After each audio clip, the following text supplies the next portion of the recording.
சுவையான மட்டன் குழம்பு எப்படி செய்வது பார்க்கலாம் வாங்க. ஹாய் ஃப்ரெண்ட்ஸ், இந்த வீடியோவில் நம்ம எதை பற்றி பார்க்க போகிறோம்னா மட்டன் குழம்பு எப்படி பண்ணுறதுன்னு தான் பற்றி பார்க்க போகிறோம். அதுக்கு அடுப்பில் நம்மளுக்கு பாத்திரத்தை எடுத்து வச்சுக்கிட்டு இதில் நம்ம தண்ணி ஊற்றி வச்சுக்கிட்டோம். இப்போ தண்ணியில் ஃப்ரெஷ்ஷான மட்டனை நம்ம சேர்த்துக்கலாம். மட்டன் சேர்த்ததுக்கப்புறம் அந்த கறி நல்லா கொதிக்கணும். ஒரு 5 நிமிஷம் அளவுக்கு கொதிச்சாலே போதும். 5 நிமிஷம் கழித்து பார்க்கலாம் வாங்க. மட்டன் நம்மளுக்கு சூப்பராக கொதித்து வந்திருக்கு பாருங்கள். இப்போ நம்மளுக்கு 1 டீஸ்பூன் அளவுக்கு இஞ்சி பூண்டு பேஸ்ட்டு சேர்த்துக்கலாம். இஞ்சி பூண்டு பேஸ்ட்டு சேர்த்ததுக்கப்புறம் நம்ம 1 டீஸ்பூன் மஞ்சள் பொடி சேர்த்துக்கலாம். இப்போ நம்ம தேவையான அளவு நம்ம உப்பை சேர்த்துக்கலாம். அதில் உப்பை சேர்த்ததுக்கப்புறம் நம்மளுக்கு தேவையான அளவு நம்ம கொஞ்சம் பெப்பர் சேர்த்தாலே போதும். இதில் பெப்பர் சேர்த்ததுக்கப்புறம் நம்ம இப்போ நல்லா 5 நிமிஷம் வரைக்கும் கொதிக்கட்டும். 5 நிமிஷம் வரைக்கும் கொதிக்கிற டயத்தில் நம்ம இப்போ தனியாக கடாயில் நம்மளுக்கு தேவையான அளவு நம்ம சன்ஃப்ளவர் ஆயில் ஊற்றிக்கலாம். சன்ஃப்ளவர் ஆயில் ஊற்றினதுக்கப்புறம் இப்போ நம்மளுக்கு தேவையான அளவு சோம்பு, பட்டை, கிராம்பு, கசகசா, பிரிஞ்சி எல்லாம் சேர்த்துக்கலாம். அதில் இந்த 5 பொருளையும் இதில் நான் சேர்த்துக்கிறேன். இப்போ சேர்த்ததுக்கப்புறம் நம்ம இதையெல்லாம் இப்போ நம்ம வதக்கிக்கலாம். இதையும் குறைஞ்ச அளவுக்கு ஒரு 1 நிமிஷம் அளவுக்கு வதக்கினாலே போதும். வதக்கினதுக்கப்புறம் இப்போ நம்ம கறியை வேக வச்சு இந்த சட்டியில் நம்மளுக்கு தேவையான அளவுக்கு நம்ம உருளைக்கிழங்கு சேர்த்துக்கலாம்.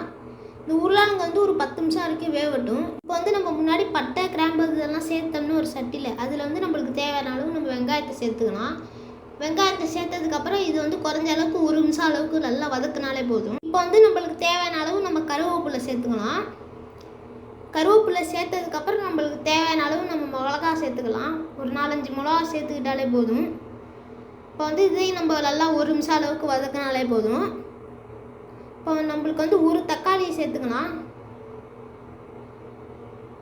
இப்போ இதையும் நல்லா நம்ம இப்போ வதக்கிக்கணும். இதையும் குறைஞ்ச அளவுக்கு 1 நிமிஷம் அளவுக்கு வதக்கினாலே போதும். நம்ம வதக்கினதுக்கு அப்புறம் நம்மளுக்கு தேவையான அளவு நம்ம உப்பை சேர்த்துக்கலாம். அதில் உப்பை சேர்த்ததுக்கப்புறம் நம்ம அரைச்சி வச்சு இந்த இஞ்சி பூண்டு பேஸ்ட்டு இதில் சேர்த்துக்கலாம். நம்ம இப்போ இதையும் நல்லா நம்ம 1 நிமிஷம் அளவுக்கு வதக்கிக்கலாம். இப்போ 1.5 ஸ்பூன் நம்ம மட்டன் மசாலா சேர்த்துக்கலாம். அதில் நம்ம சேர்த்ததுக்கப்புறம் நம்ம இப்போ நம்ம 1.5 ஸ்பூன் மல்லித்தூள் சேர்த்துக்கலாம். நான் வச்சுருக்க ஸ்பூன் சின்ன ஸ்பூன், அதனால தான் நான் 1.5 ஸ்பூன் சேர்க்குறேன். இப்போ பெரிய ஸ்பூனாக இருந்தால் 1 ஸ்பூன் சேர்த்தாலே போதும். இப்போ நான் 1.5 ஸ்பூன் மிளகாத்தூள் சேர்த்துக்க போகிறேன். சேர்த்ததுக்கப்புறம் நம்ம இது நல்லா நம்ம 1 நிமிஷம் அளவுக்கு நல்லா வதக்கிக்கலாம். வதக்கினதுக்கப்புறம் நம்ம வேக வச்சுருந்த மட்டனில் நம்ம இதில் சேர்த்துக்கலாம். சேர்த்துட்டு இதில் நம்ம இப்போ நல்லா இதில் நம்ம மிக்ஸ் பண்ணிக்கணும். அப்போ தான் எல்லா இடத்துக்கிட்டே ஸ்ப்ரெட் ஆகும். மிக்ஸ் பண்ணதுக்கப்புறம் இப்போ நம்ம அரை மணி நேரம் கழித்து பார்க்கலாம்.